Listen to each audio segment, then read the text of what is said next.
On the field. Off the field. Sports talk. Entertainment and more. This is Sauce on the Side. Well, hello there, Dippers, and welcome back to episode 110 of the Sauce on the Side podcast. And as always, Dippers, I'm your host, Drake, joined by the man, the producer, Mr. Leighton Pip Shavington. Drake, I'm not about to tell you, it's not irrelevant, but it's still very important to realize this kind of stuff when doing your fantasy football drafts and thinking of the logic behind your picks. And what is that, Mr. Leighton C? We had T.Y. Hilton ranked above all the Patriot pass catchers, right? Absolutely. Was the next best pass catcher Eric Ebron? Yeah. Who's ranked below Julian Edelman, Josh Gordon, James White? We took any look at the third quarterback overall. Yes. Tom Brady going to the 20th quarterback overall. How did that make any sense? That makes absolutely zero sense. Dippers, if you had your fantasy draft prior to Saturday night, RIP to your whole entire league. Everything has been flipped on its head. Andrew Luck is officially retired from the NFL. We will get to that. We will get to our divisional breakdowns of the AFC and NFC West.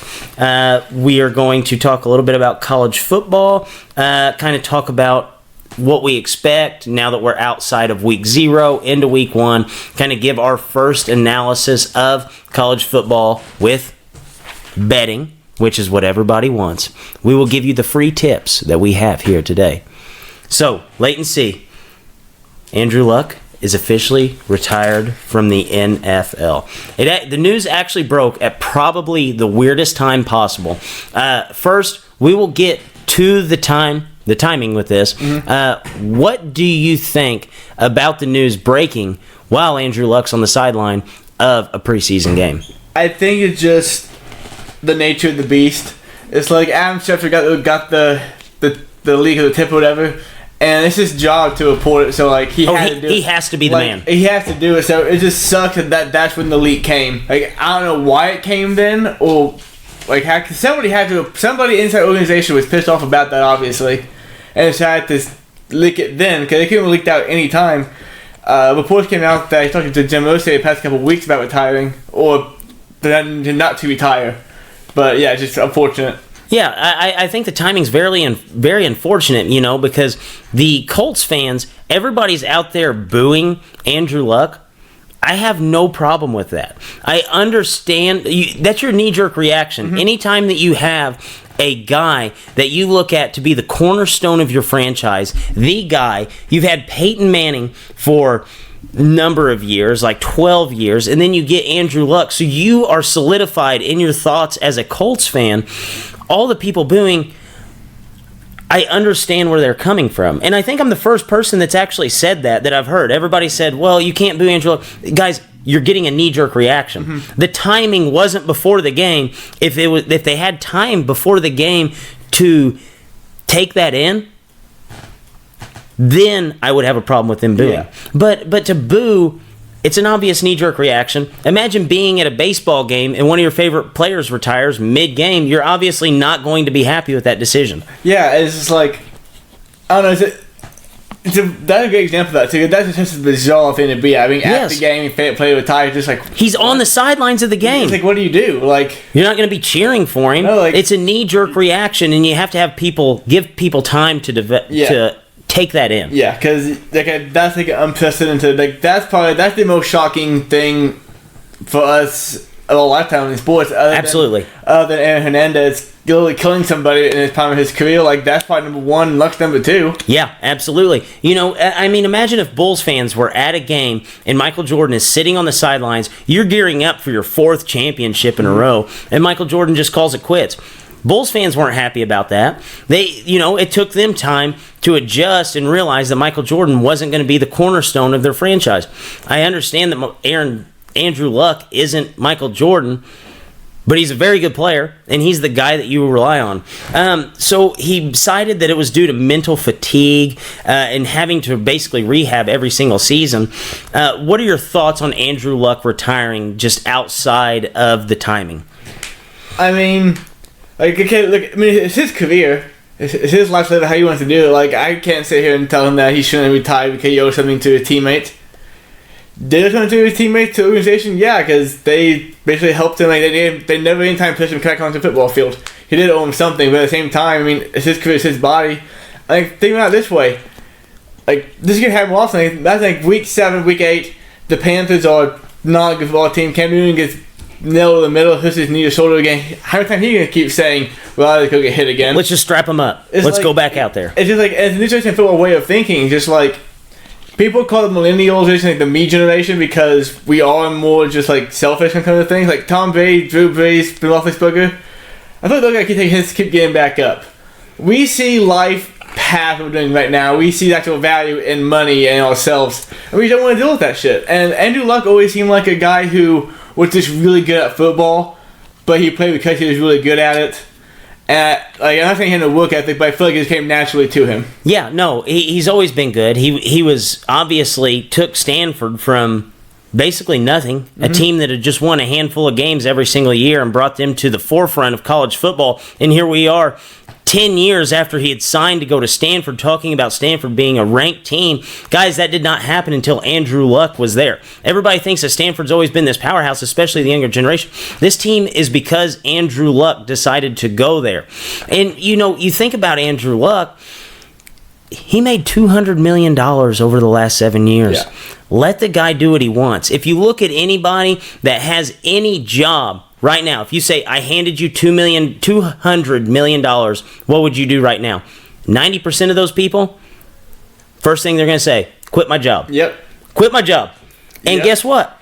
I don't blame you one bit, especially if you're having to go the extra mile to go to work every single day. If you don't like it anymore, guess what? You should probably give it up, especially in a sport where you're standing with 10, 11 guys standing on the other side of the ball, basically wanting to take your head off. Colts fans, I know you've had time to kind of bring this in now. I don't know what it's like for a franchise quarterback to retire. I'm a Bears fan. I don't understand that pleasure, but you've had Peyton Manning or Andrew Luck for 19 of the last 20 years. Just take what you have and now move forward. So, Leighton, you actually talked about it with the millennial generation, and Doug Gottlieb actually put millennials under the microscope this week. He had said that basically blamed Andrew Luck being a millennial for the reason why he retired and wanting the easy way out instead of having to rehab. What are your thoughts on the Dan Gottlieb tweet? So, like, the millennial part is just irrelevant because the first part is just so stupid.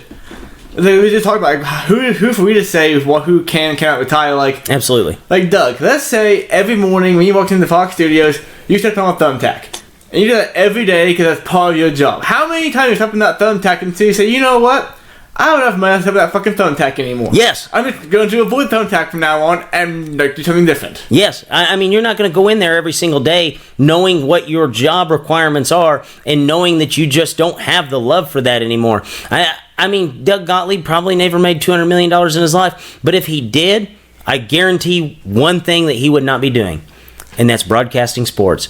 This is one of the worst examples for anybody to come out. Did you see Torrey Smith's tweet following that up? I did. That was priceless. That was priceless.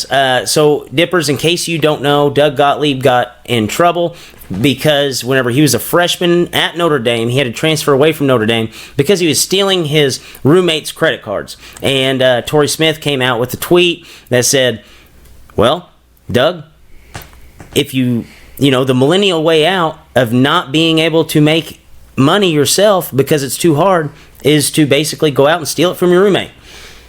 I absolutely applaud that. I love it. Doug Gottlieb. Do we even have to have a shittiest take of the week? No, that's it. That's it. I feel like he scrapped a whole segment away from us just with one tweet, because if we put that on the outline, what's the one thing you would go to? Doug Gottlieb. I actually just put down anybody who questioned Andrew Luck. Yeah, I mean, that's just the way it is. And Doug Gottlieb, I love that basically Twitter came out with just like a hailstorm on Doug Gottlieb. I think the last I'd looked at it, there was like 1,000 retweets compared to like 100,000 replies. Just everybody nailing Doug Gottlieb to the wall. Because realistically, You had a good example, and that's a very, very minor inconvenience. Now imagine me ripping your shoulder off your arm, giving you multiple concussions. Dude, I just real quick. Doug, new scenario.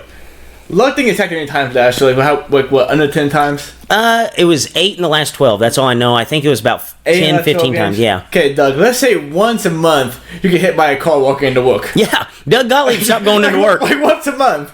Like, come on. Just a minor inconvenience. Honestly, I don't golf anymore because my back hurts for 2 days after I golf. Yeah. And just it's a minor inconvenience, but I don't want to fucking deal with it. Yeah, you don't want to deal with it, especially Andrew Luck, $200 million man, Stanford graduate, probably one of the smartest players in the NFL. Doesn't have to? Doesn't have to.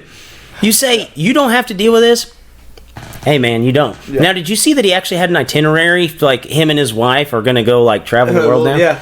That's what everybody else would do if they were gifted $200 million. That's unbelievable. So, Colts, for this year, latency, you and I actually had them ranked very, very high going into this season. We thought that they were legitimate Super Bowl contenders. One of the most complete teams in the league. Now you make that transition from Andrew Luck to Jacoby Brissett.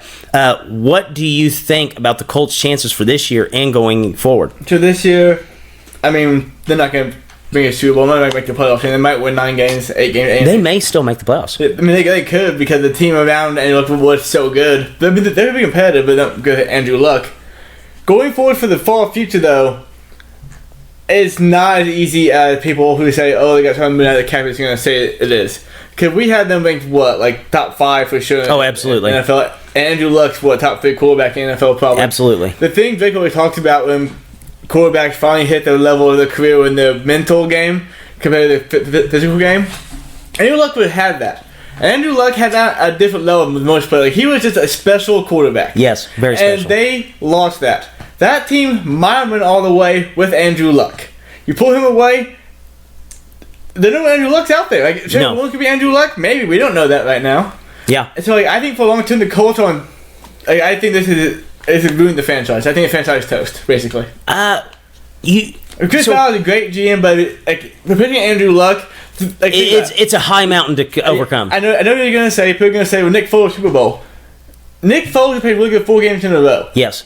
Fantasy-wise, Nick Foles since 2013 has 4 games above 20 points fantasy-wise. That's good perspective. That's not a great way to look at winning football games, but if you're going to fantasy football, you're good at winning games too. Nick Foles has a job. He's better than Blake Bortles. Yes. That's it. Yes. If you can't find Andrew Luck anywhere, is that going to work out? I think that if there's ever a time for Andrew Luck to walk away early, this would be the year, just because now we have a good influx of quarterbacks coming out into the draft. Like, you look around, you do have Tua Tagovailoa, who I don't think will be the best quarterback out of this draft. Mm-hmm. You have a guy like Jake Fromm, who's a fine quarterback. He leaves us wanting more. Yep. And then you have Justin Herbert sitting in the mix. The Colts, best case scenario for their future is for them to be really, really bad this year.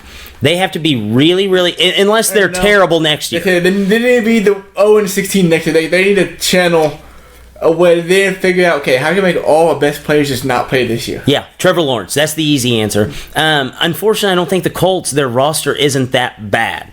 Their roster is insanely good. Yeah. So I expect them to be a potential playoff team. For the future, they don't need to be a playoff team. They need to be one of those teams that are picking, early in the draft. If they get top 10, that's just a gift, because then you can get then you can get Herbert to maybe patch that hole that Luck leaves behind. But realistically, whenever you lose a guy like Andrew Luck, it is almost impossible to recover. If you look around the league, anytime that and I'm talking Andrew Luck was a great quarterback in the NFL, every time a team loses a great quarterback, it takes about 5 years to recover, and I think this team is on that same trajectory. Yeah. Oh, so you think the Colts will be just fine? I think they'll be okay. Best case scenario, they're a terrible team this year. You have thoughts for us? Yes, actually I do. It was all a dream. I used to read Run Up magazine. Dearest Andrew, it has been my pleasure to watch you grow into the 29-year-old man. Retired captain you have evolved in today. Fort Stanford was merely a tribe of nerds who won 3 10-win seasons in the first 92 years of existence until you and Colonel Harbaugh landed on campus. You, my good sir, had 3 10-win seasons in your 3-year stand there. In the NFL, you blazed the trail for all men who grew hair on their neck, but not on their face. You gave all fans one of the greatest games we have ever seen. You went into Arrowhead City, erased a 21-point deficit, and overthrew Chief Reed and Short Arm Smith. Unfortunately, PSI and 6-ring GOAT blew up Super Bowl dreams. Dearest Andrew, good luck on your endeavors. Enjoy your travels. Stanford and Colts fans should forever be smiling because all football fans enjoyed your career. Thank you. Do you hear that sound? It's Jordan Reed entering the concussion protocol. The NFL season can officially start. Dan Mullen, once again the king of Florida. Felipe Franks, still Felipe Franks. Dwight Howard, Lakers, never seen it. Joe Webb alert, 3 games, 86 passes, 2 touchdowns, 5 interceptions. Bill O'Brien, biggest winner of the week, now gets to realize that Lamar Miller running 25 times a week won't work. And there's a new book out. It is titled Gone Forever, and it was written by Captain Andrew Luck. And those have been my thoughts. I missed the hell out of that Twitter page.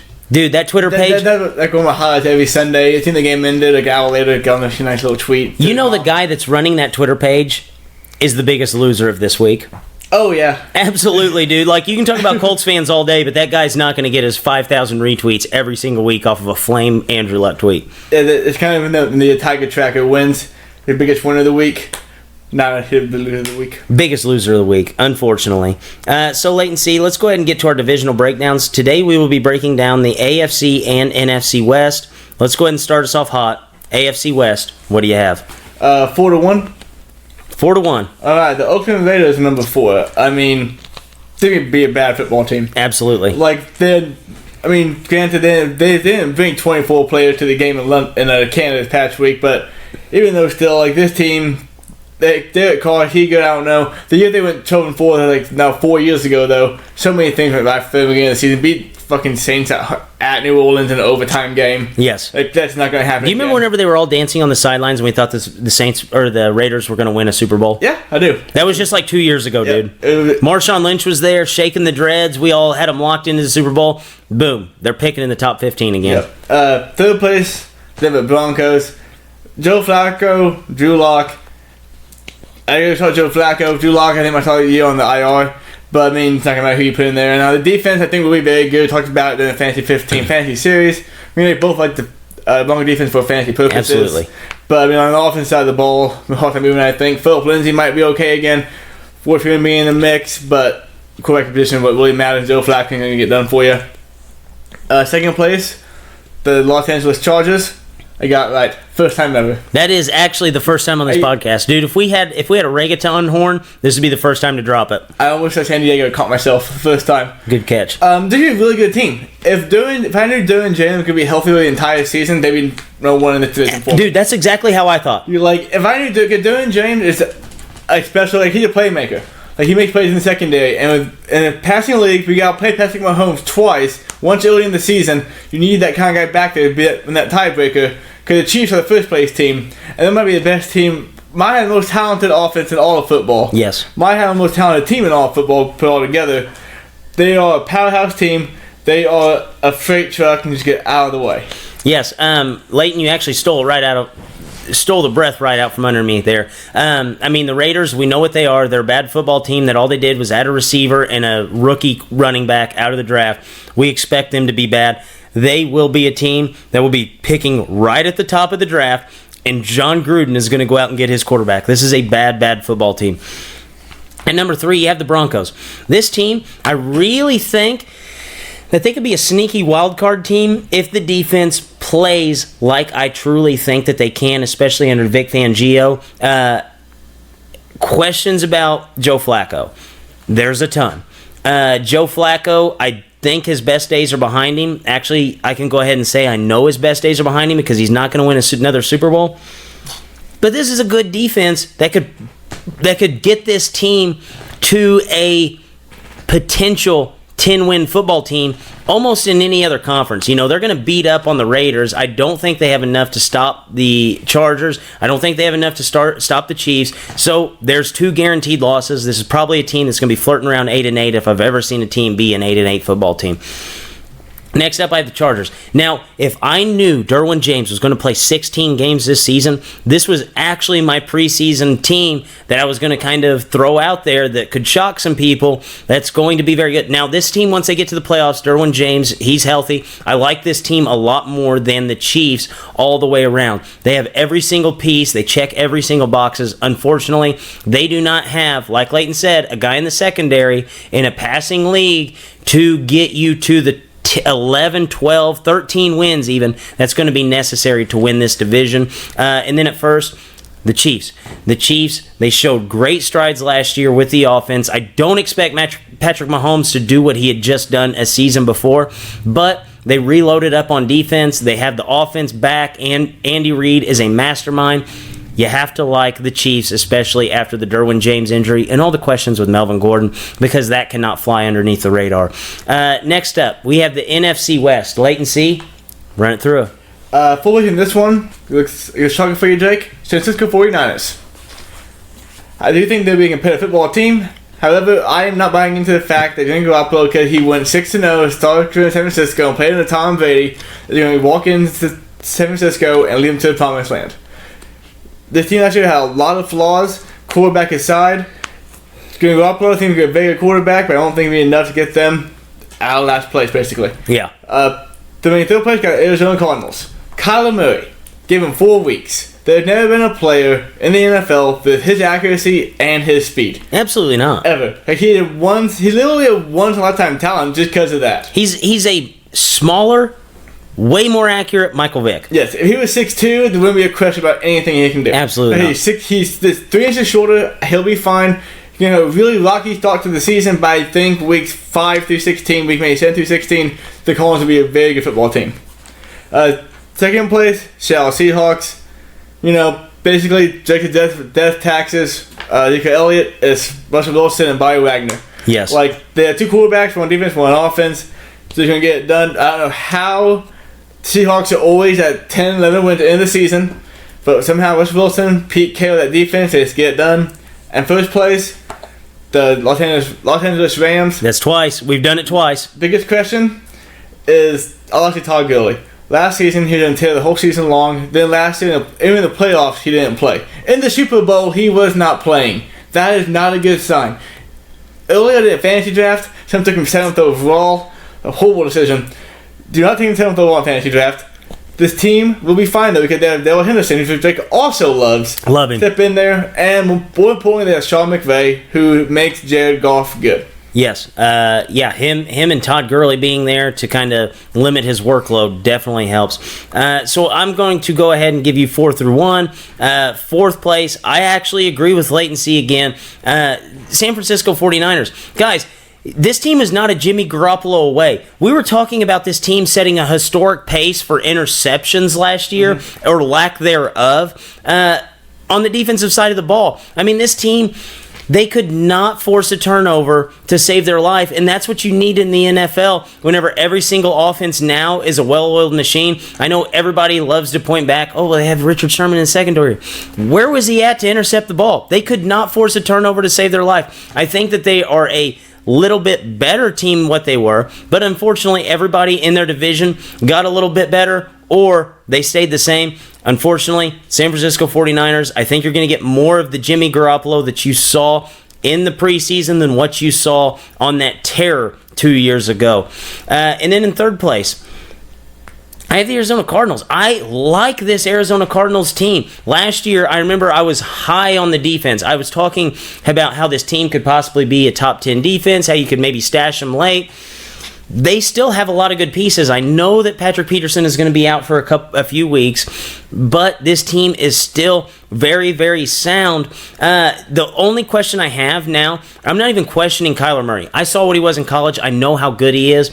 I think the only question for this team is offensive line, but Kyler Murray can save a lot of those problems, and Cliff Kingsbury helping him get the ball out early. I think this team is going to be a fine football team. They are not going to be a playoff contender, but they're going to be able to pick you up the 6-7 wins to keep you as the bottom feeder in the NFC West.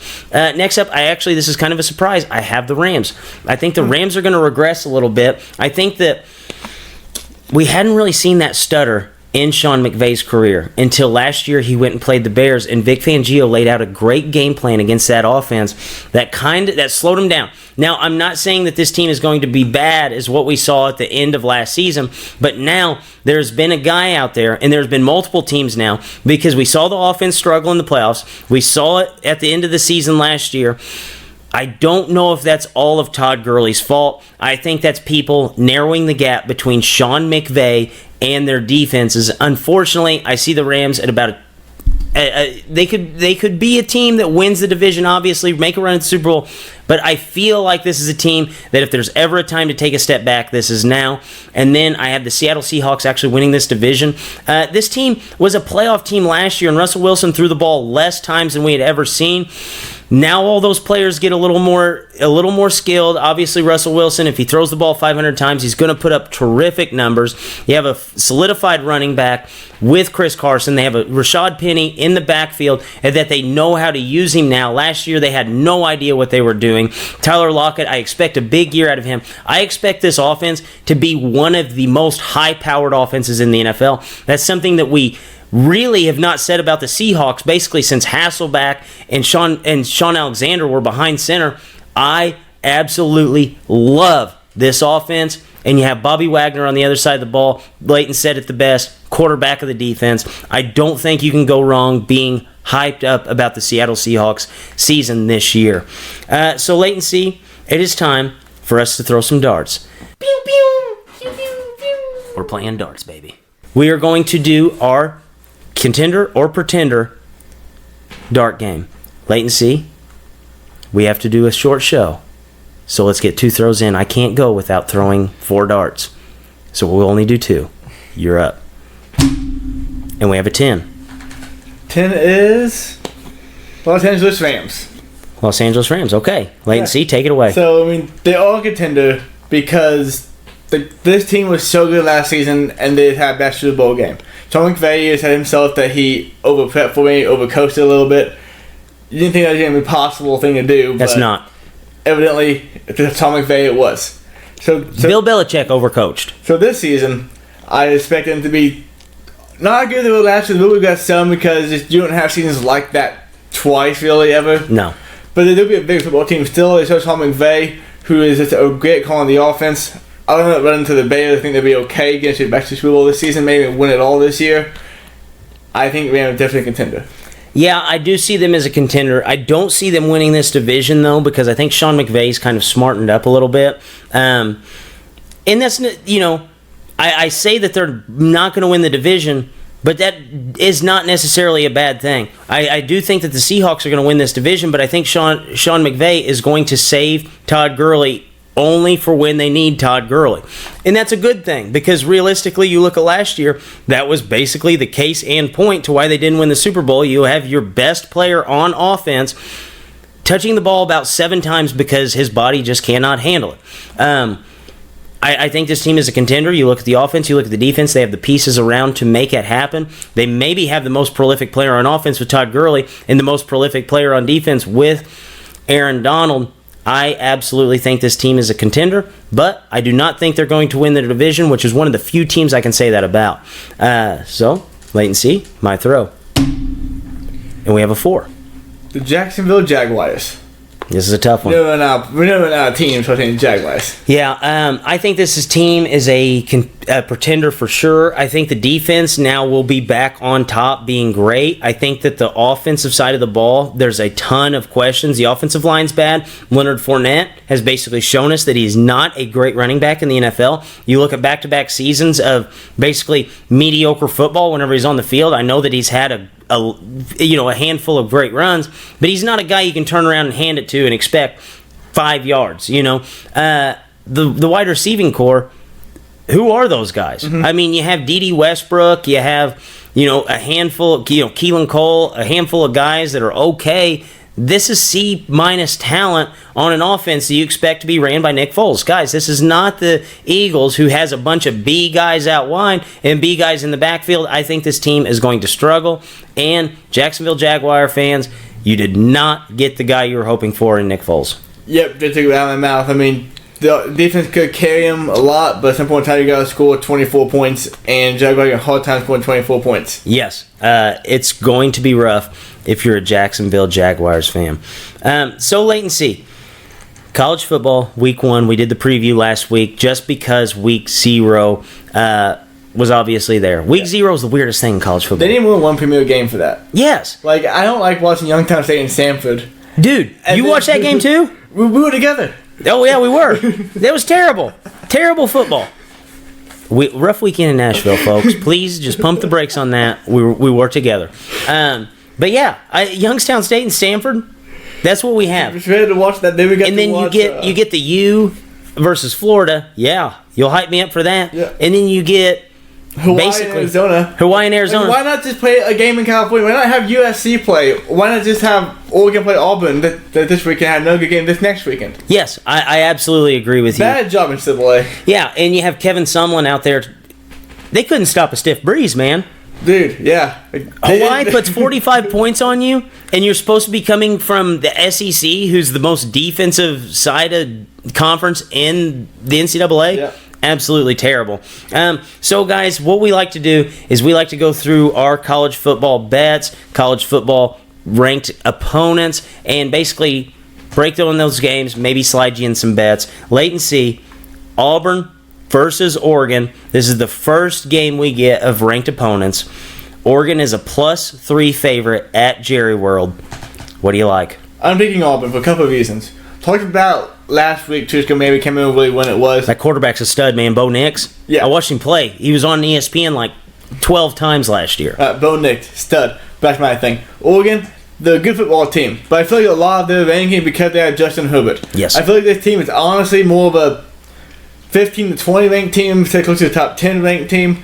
Auburn is a very tough football team. I can't believe they're ranked that low right now, honestly. They are a very good football team. They're a tough team, and they're and the game's in Texas. It's going to be a home game for Auburn. Yes. This is as good of a bet you can take to win straight up or with the spread. Man, this is tough. This is tough. Pac-12 teams never see defenses like the SEC brings. Mm-hmm. But Bo Nickel, I think, is a very, very good quarterback. I think Auburn, at the end of this season, is going to be very, very tough.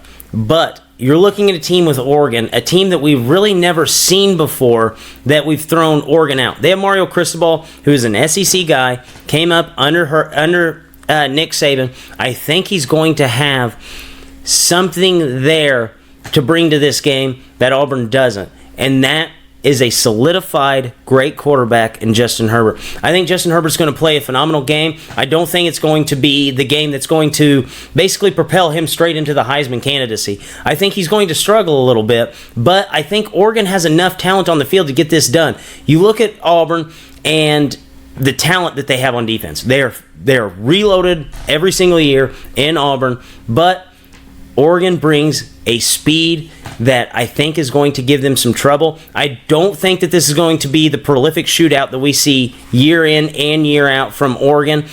Oregon saw a better defense last year with Washington. I think they're going to be just fine. I think this is going to be a low-scoring game. I think it's going to surprise a lot of people because you see Oregon, what do you expect? You see points. The green runs on the field. There's 40 points on the board already. But I think Oregon has enough to pull this game out. Now, if this game was week 10 of the college football season, I would be picking Auburn because I know what that quarterback has with Bo Nix, but I really like Oregon in this game. Wait and see. What week 1 matchups actually interest you the most? So there's always not a ton of one-ranked matchup. The real good games start next week. But they have 2 games here. Ohio State versus Florida Atlantic. Reason number 1 is anytime you see Lane Kiffin coaching against Division I football or a Power 5 football team, you want to look out for. You get up for that. And then also new quarterback, Ohio Justin Fields, former number 1 player in the country, and new coach at Ohio State.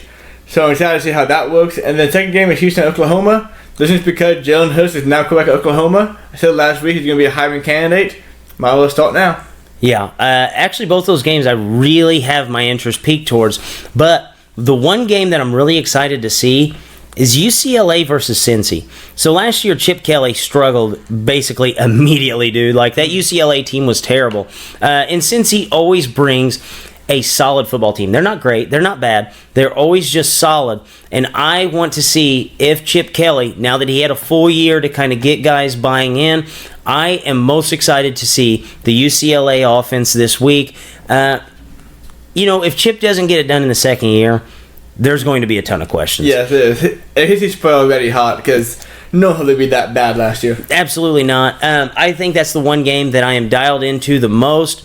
Luckily for us, that's a Thursday game. Mm-hmm. So, guys, get your TVs ready. Thursday, we have actual good football. Latency, one lock bet of the week. What bet are you looking forward to the most? Oklahoma at home versus Houston this afternoon. They were 20.5-point favorites. They will beat Houston at Norman by more than 20.5 points. Absolutely. Guarantee it. Yeah. This is Oklahoma's going to be a good football team. I think Lincoln Riley's going to figure out Jalen Hurts, and this team's going to steamroll people. Yeah, I think they can put up 50 points in that game. Easily, yes. Yes, absolutely. I wouldn't be surprised. Dude, I saw that spread, and honestly, it piqued my interest, not as much as this other one, because the coach in the game, you'll understand. Ed Oliver's not there anymore, fellas. Like, we have a freebie bet. You get Oklahoma as a 20-point spread against Houston. This is not the same Houston team that we saw under Tom Herman. My favorite bet of the week, Boise as a 5.5-point dog to Florida State. Guys, Willie Taggart is one of the worst coaches that is coaching a blue blood team. Florida State had one of the worst seasons we've ever seen Florida State have. And it's not because the talent's not there. It's because Willie Taggart is just not that good of a football coach. The guy, everywhere he's been promoted from spot to spot. He went from Oregon straight to Florida State, which is obviously an increase of a hire, as a 500 football coach. Boise State is not a team you beat whenever you are a 500 football coach. Boise State's a team that you beat whenever you're a legitimately ranked opponent. I absolutely am all on board for Boise State to not just cover the 5.5-point spread, but win that game by more than a touchdown. Take it, money line, everything. Put your house on Boise State. Another game that I like a whole lot that it didn't say is Georgia against Vanderbilt. They're at Vandy, but they're only getting up 23 points. I talked about it last week. Georgia, top 3 program in the country. Last year, I said a lot on this podcast, I thought there were 3 good teams, Clemson, Alabama, and Georgia, than everybody else. There's no reason Georgia can't roll into Nashville and win that game by 30 points. Absolutely. I absolutely agree. Another little freebie here. I love talking about betting. Utah, man. They're a 5-point favorite to BYU. BYU sneaks up and beats Wisconsin, but they're not going to sneak up and beat Utah. Utah has that game by more than a touchdown. So, Latency, do you have any top 25 teams on upset alert this week? No, I don't really, because I don't know. I mean, Northwestern's playing Stanford, they're 25th in the country, but you're going to be shocked, really, if Northern beats Stanford, because I would be that shocked. So, not with week 1. I actually have one, and it's kind of diving down. I have a 13.5-point dog winning a game. And I looked at this game, I think. USF versus Wisconsin. Okay, yeah, I did look at that game. That one piques my interest. You look at Blake Barnett. He's getting his second year starting. This is the guy that was going to be Nick Saban's quarterback. Finally, Nick Saban had a top-tier quarterback. He went from Bama to Arizona State, ended up getting beaten out of that position too by a very, very good quarterback. UCF last year, they started off 7-0. Charlie Strong had this team going in the right direction. They basically spiraled off the rails later on in the season. I expect another hot start by Charlie Strong and the USF Bulls. I like Blake Barnett. I think he's the best quarterback playing in this game. And in college, I've said it before, you either have the best talent, the best coach, or the best quarterback. They have one of those. So as a 13.5-point dog, might as well throw some on it. Latency. So it is time to put you in the spotlight. Each week, you go out and you watch several movies, and you bring one in to review. Latency, what do you have for us this week? It's week 3 of Hard Knocks. Okay. So 1 2 1 2 Pip's entertainment review. Sit on down for a movie to view. here's the problem with Hard Knocks in 2019. Everything's reported. Yes. So you know everything going into the episode, and you just want to see it all, how it all plays out. And that kind of brings it back It down does. too.